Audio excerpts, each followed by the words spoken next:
Hey Wolfpack, good Tuesday, April 26th. It's the 26th day of Veda. I'm going to warn you right now, today's vlog is going to be a little bit more serious than usual, and probably a little bit more sappy. So if you're looking for happy-go-lucky Alex, you should probably click off.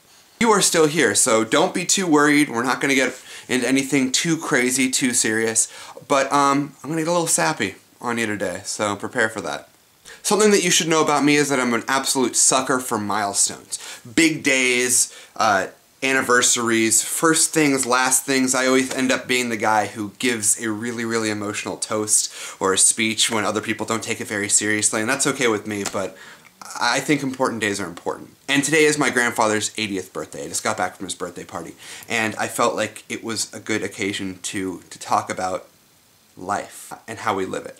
I feel like we spend a lot of time trying not to think about aging or time in general. Everything is happening now and is also happening forever, like friendships that occur in high school on TV gonna last forever, which they don't in real life. Or like the first person that someone falls in love with in a book is who they're with for the rest of their lives.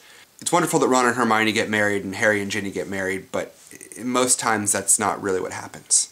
At any rate, I'm getting off topic. My grandfather turned 80 today, and we had a small family dinner at a restaurant called Lowry's. Then we went back to my grandparents' house and opened presents and sort of just traded stories. And it got me thinking that 80 years is a very long time to be alive, and he's experienced a lot.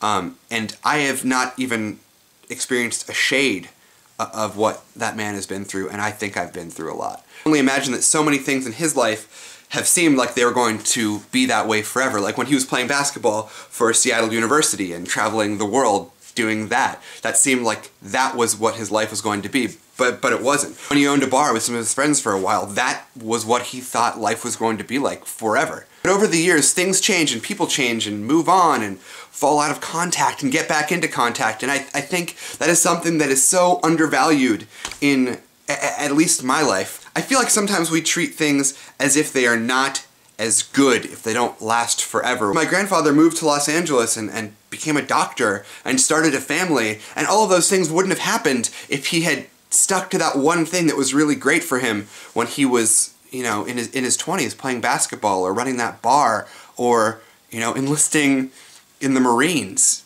during Korea. You know, all these things happened, but they're moments that are memories for him now, not his present. And I feel like it's so important to be able to let go of things and not have them be tainted by the idea that simply because something is not permanent, that it is somehow devalued. Everything that has happened to you, and it not being permanent doesn't make it less valuable, it makes it more valuable. Because it means we have to grasp moments as they occur and not hold on to them for dear life, but make sure that we live them to the fullest. Because in 10 years or 20 years, we're going to look back at them and say, wow, I can't believe that I was doing that, but I was so happy when I was doing it. And what all of us are engaged in now is incredible, but there are so many wonderful experiences that we have yet to have. So I guess what I'm getting at is I would like to thank my grandfather for having 80 remarkable years on this planet so far and inspiring me and reminding me that you should live every day and make it a story worth telling. And reminding me that our best days are still ahead of us. Happy birthday, Pop. I'll see the rest of you tomorrow.